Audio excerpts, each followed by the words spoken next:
Nafasi ya mtu imebeba heshima yake ama imebeba heshima yako.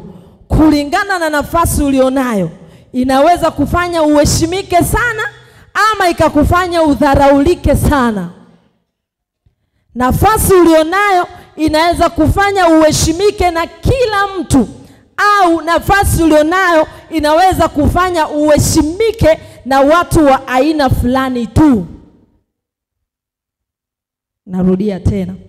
Nafasi ulionayo inaweza kufanya uheshimike ama ikakufanya udharaulike. Ama nafasi ulionayo inaweza kukufanya uheshimike na aina fulani tu ya watu, na watu wengine wakakuchukulia kawaida, ama uheshimike na watu aina fulani tu na watu wengine wakakuona hauna maana. Nafasi ambayo unayo inaweza ikakuchagulia aina ya watu wa kutembea na wewe, na ikakutenga na aina fulani ya watu ambao hawawezi kutembea na wewe. Mfano wa kawaida tu, baada ya mimi kuokoka, aina ya marafiki niliokuwa nao walijitenga na mimi. Alafu baadaye waliorejea ni wale ambao wanaweza kuenenda na mimi kulingana na nafasi, lakini pia kulingana na aina ya maisha nilioamua kuishi. Kumbe pale ulipo, nafasi yako inaweza kufanya uheshimike na watu wakubwa ama udharaulike, ama inaweza kufanya uwe na ukaribu na watu ambao ni wa faida sana kwako, ama ikufanye uwe karibu na watu wa hasara sana kwako. Inategemea na nafasi ulionayo. Bwana Yesu asifiwe. Kwa hiyo maana kubwa ya kukomboa nafasi ya mtu ni ili ya kwamba kila kusudi ambalo Mungu alilikusudia kulingana na nafasi ulionayo, lile kusudi la Mungu liweze kutimia maishani mwako. So kile shetani anakifanya, anakutoa mahali pako ama anakutoa kwenye nafasi yako ili uweze kuishi maisha ya kuteseka ama uishi maisha ya kudharaulika. Bwana Yesu asifiwe. Mfano mdogo tu wa kawaida. Leo tutaenda kwa mifano na tutaelewa tu. Mfano tu wa kawaida. Wewe ni mfanyakazi na Mungu amekuinua, kuna aina ya kipato chako ambacho kinakuwezesha. Kwenye mambo ya kijamii una uwezo wa kusapoti, kwenye maisha yako ya kawaida unaweza kujisapoti, na kwenye maisha ya familia yako unaweza kujisapoti. Inapotokea tu kazi imeisha, ujue cha kwanza, kama neema ya Mungu haiko ndani yako, hata wale ambao wanakuonyesha wako pamoja na wewe, hata wale ambao wanakuonyesha ya kwamba mimi niko karibu na wewe kwa chochote, ama mimi naweza nikafanya jambo lolote ili nikusaidie, kuna uwezekano mkubwa kabisa wale watu wakakuacha. Kwa nini? Wanadamu tunao hulka moja hivi. Hiyo sio ya kimungu, hiyo ni ya kishetani. Yaani unamsaidia mtu kwa sababu unajua kuna kitu utapata, ama unakuwa na urafiki na mtu kwa sababu unajua kuna manufaa ambayo utayapata pale, hata kama haujaomba, lakini unajua tu kwamba mimi nikiwa karibu na huyu, nikipungukiwa ada ya shule atanisapoti, nikipungukiwa kodi ya nyumba atanisaidia, nikiugua nikishindwa kujisaidia matibabu ataweza kunisaidia. Ndo aina ya maisha ambayo shetani ametuwekea. Lakini kumbe Mungu alituumba kwa sura na mfano wake, na akaachilia baraka sawa kwa kila mmoja. Kinachotutesa ni misingi na madhabahu za kifamilia zinazofunga maisha yetu na kututoa mahali pa baraka na kutupeleka mahali ambako tunadharaulika badala ya kuheshimika. Unapotoka kwenye nafasi yako, kuna uwezekano wa 90% kuanza kuteseka, kwa sababu unachoanza kukiishi baada ya pale sio mapenzi ya Mungu, bali ni mapenzi ya shetani. Na ikiwa unaishi mapenzi ya shetani na umeacha mapenzi ya Mungu, automatically utaishi kuteseka, maana chochote ambacho Mungu alikuwa amekiandaa kwa ajili ya nafasi ulionayo huwezi kukipokea. Haleluya. Haleluya. Ndio maana Yesu akasema ya kwamba hivi, si kila anayesema Bwana ni Bwana atauona ufalme wa Mungu, bali yule anayesema Bwana na hapo anayafanya yaliyo mapenzi ya Mungu. Kufanya mapenzi ya Mungu ni pamoja na kukua kwenye nafasi yako na kutimiza kile ambacho Mungu amekiweka ndani yako kwa ajili ya wengine. Mwingine atasema, sasa kama ni kutimiza kwa ajili ya wengine, manake si lazima niwe mtumishi. Sikia nikwambie, nafasi yoyote ulionayo, jua uko wewe na kuna watu wako nyuma yako wanakutegemea wewe.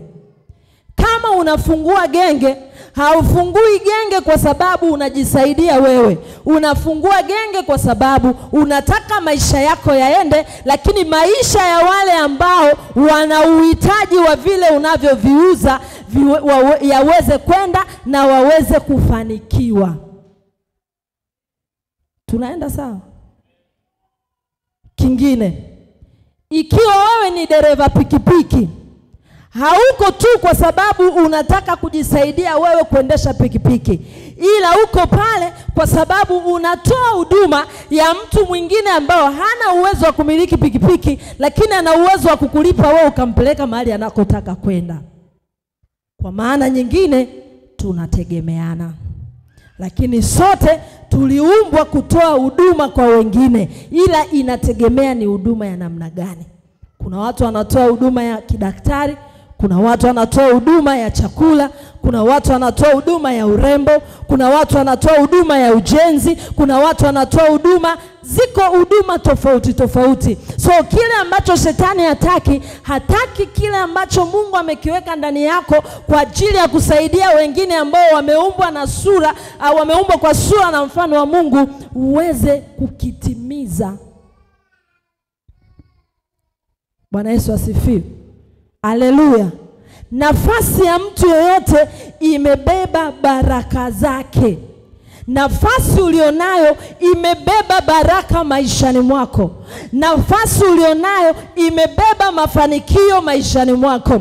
Nafasi ulionayo imebeba mwelekeo wa maisha yako. Nafasi ulionayo imebeba hatima ya maisha yako. So shetani anakuondoa kwenye nafasi ili ya kwamba usiweze kumiliki baraka zako. Anakuondoa kwenye nafasi usiweze kufikia hatima yako. Anakuondoa kwenye nafasi ili ya kwamba usiweze kuishi lililo kusudi la Mungu maishani mwako. Haleluya. Amen. Mafanikio yako yanategemea nafasi ulionayo pia. Amen.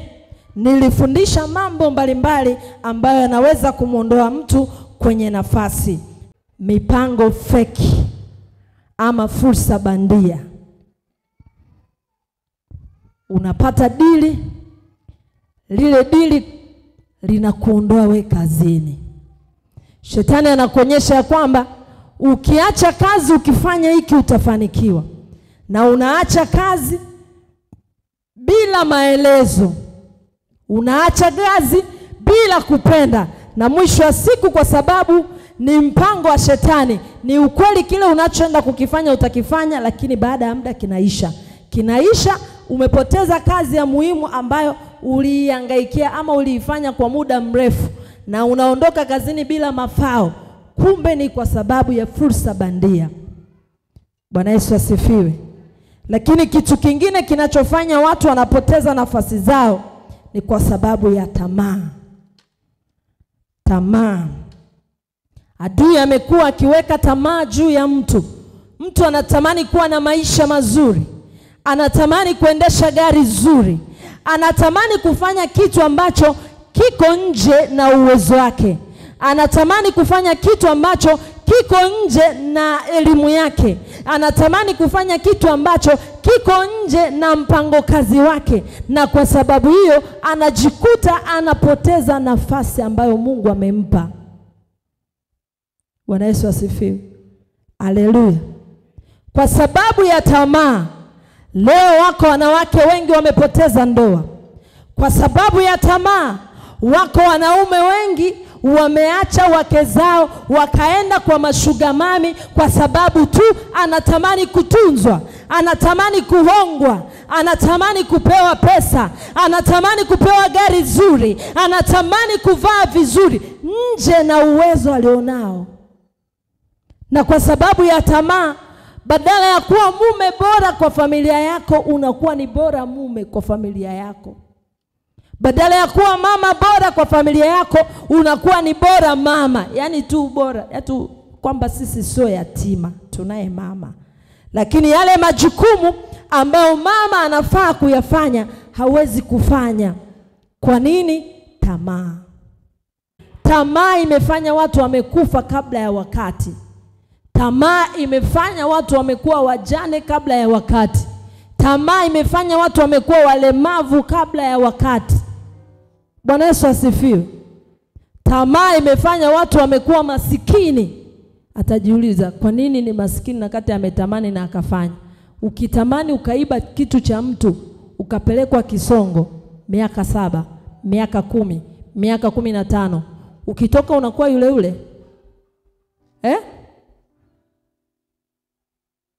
Waswahili wanasema tamaa mbele, mauti nyuma. Ujue tamaa yoyote huwa inaambatana na mauti. Maana kama tu wewe uko fresh, ujue kile unachokitamani kinakuja kuleta mauti ya kitu chako cha thamani ambacho Mungu amekupatia. Kuna watu wengi kwa sababu ya tamaa wameharibu huduma zao, wameharibu maisha yao, wameharibu familia zao, wameharibu future zao wenyewe. Juzi nikawaambia, watoto wengi ama wanafunzi wengi wameharibu hatima yao ya elimu kwa sababu ya tamaa ya pesa, kwa sababu ya kutamani vitu vidogo vidogo. Mungu wa baba yangu Nabii Elisha kuondolee roho ya tamaa.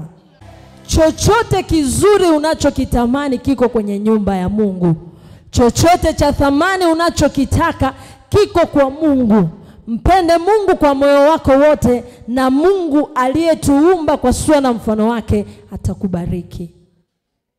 Bwana Yesu asifiwe. Mtu mmoja nisomee kitabu cha Mithali 8:18. Yes. Utajiri na heshima ziko kwangu. Utajiri na heshima ziko kwangu. Naam, utajiri udumuo wa haki pia. Naam, utajiri udumuo tena ni wa haki. Amen. Tamaa huwa inafanya tunapata vitu ambavyo sio vya haki. Tamaa huwa inatufanya tunapata vitu vya muda. Maana ile kiu ikiondoka, unabaki kuwa wewe na maisha yanabaki kuwa ni ya kwako. Ndio kile nilikwambia, mtu anaweza tamani kuwa na maisha mazuri, akaamua kutembea na mume wa mtu. Bwana Yesu asifiwe. Haleluya. Lakini ujue tayari ule ni mume wa mtu. Tayari utaishia kudharaulika tu. Maana hakuna ambaye huwa anakuwa tayari kutupa friji kwa sababu ya deri la muda. Wangapi wamenielewa? Yaani wewe na akili zako timamu, uchukue friji yako ambayo ina uwezo wa kugandisha masaa yote. Alafu uchukue deri ambalo linaweza kupooza ama kuhifadhi kitu ambacho tayari kimeshagandishwa. Inawezekana? Manake baada ya muda tu, hata kama hilo deri liwe lina nguvu kiasi gani, ujue litahifadhi masaa 12 tu. Ndio vile wewe ulivyo pale, hata ujifanye kuwa mzuri kiasi gani kwa mume wa mtu, hata ujifanye kuwa mwema kiasi gani kwa mke wa mtu, ujue kuna muda utayeyuka tu, na yule ataenda kwenye friji yake. Maana anajua akiugua atasaidika, anajua watoto akiwa na shida mama atahangaika, anajua hata ikifika mahali hawezi kufanya chochote mke wake atahangaika. Lakini wewe utafanya lolote, maana huna mamlaka kwake. Tamaa. Bwana Yesu asifiwe. Haleluya. Tamaa leo imesababisha watu wanauana bila sababu. Tamaa leo inasababisha watu wanaharibu ndoa bila sababu. Yaani unaingia tu kwenye vita na mke wako kwa sababu tu kuna sugar mami mmoja umekutana naye mjini na kuhonga hela.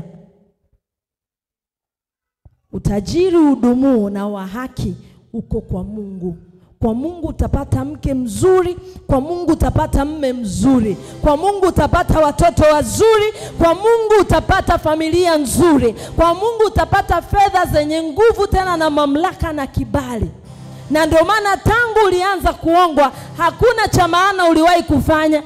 Tangu ulianza kuongwa hakuna cha thamani ulichowahi kukifanya. Zaidi umenunua nguo na nguo zenyewe zikaungua na pasi. Kitu kingine kinasababisha watu wanapoteza nafasi, mashindano. Watu wengi wanashindana na watu bila kujua nguvu za wale wanaoshindana nao. Narudia tena.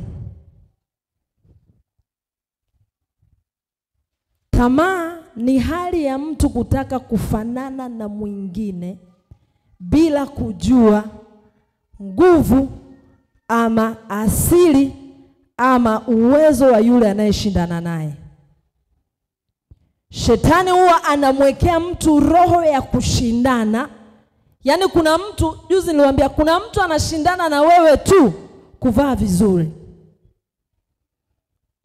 Kuna mtu anakuona pale umekaa kwenye nyumba ya 300,000 na yeye anapambana, mimi nakwambia, na yeye akapange nyumba ya 300,000.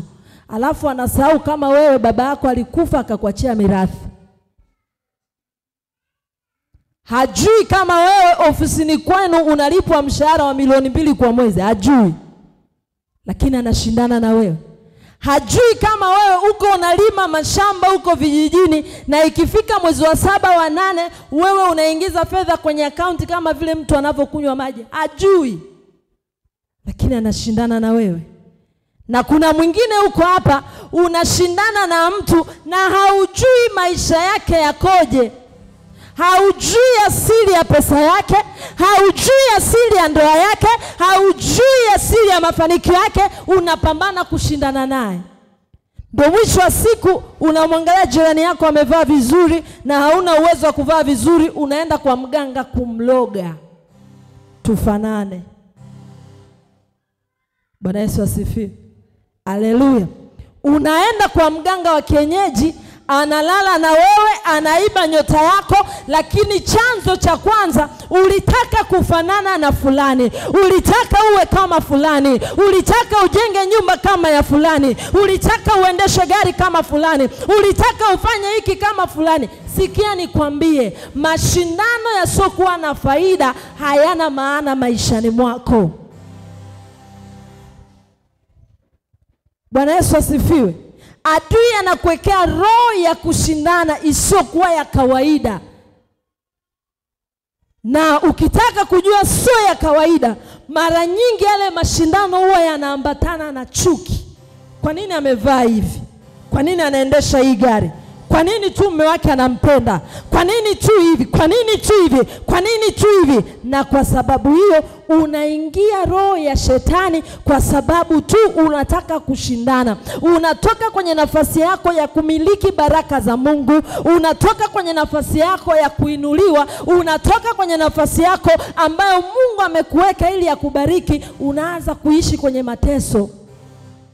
Niliwaambia siku moja, shetani hawezi kukutoa mahali pako asipokufarakanisha na Mungu. Shetani hawezi kukuondoa kwenye baraka zako asipohakikisha mahusiano yako na Mungu amekufa. Ukikutana na mwanamke Eva pale Impala, muulize nini kilimtokea ndani ya bustani ya Edeni. Bwana Yesu asifiwe. Ili shetani amuondoe Adamu na mke wake bustanini, ama Adamu na mwanamke kama Biblia inavyosema, cha kwanza alihakikisha ameharibu ama ametengua maagizo ambayo Mungu alikuwa amempatia Adamu. Ishi ndani ya hii bustani, kula kila kitu kasoro mti wakati usiguse. Shetani akaja akamwambia, wewe hujaelewa. Mungu anakuambia usile. Mungu anajua ukila utafanana naye, utajua mema na mabaya. Kwa hiyo cha msingi kula. Nafasi yoyote ulionayo ina maelekezo, na unapokiuka yale maelekezo, tafsiri yake unaenda kinyume na Mungu, na ukienda kinyume na Mungu lazima Mungu akuache, shetani akupige.